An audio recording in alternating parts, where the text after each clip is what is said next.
If I grew up somewhere else, I would definitely not be who I am. I would definitely not have written the music that I did. I am an American, guilty as charged, and it would have been impossible for myself and other composers like Monte Young and Terry Riley and Phil Glass and the people in my contemporaries. We are all Americans. We are inconceivable in any other context.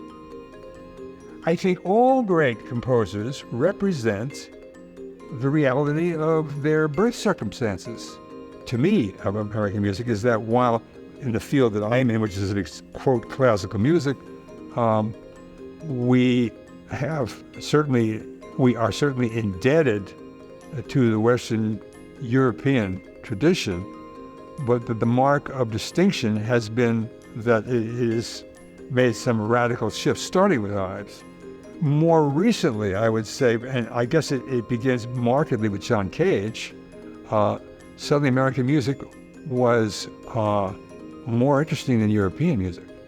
What happened, it seems to me, is that the artistic sentiment, I don't mean just music, but Picasso, Matisse suddenly became de Kooning and Jackson Pollock and some of the abstract expressionists here.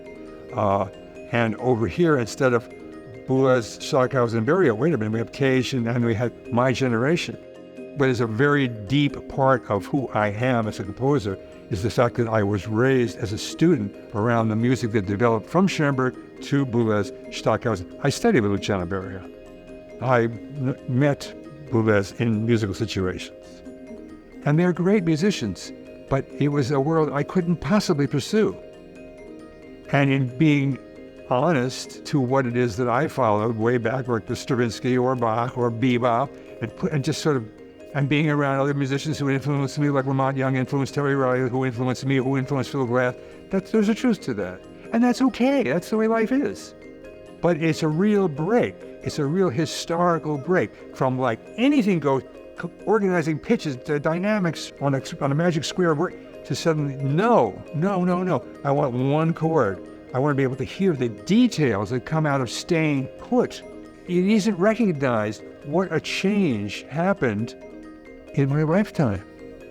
I'm proud, delighted, and pleased to have been a part of it.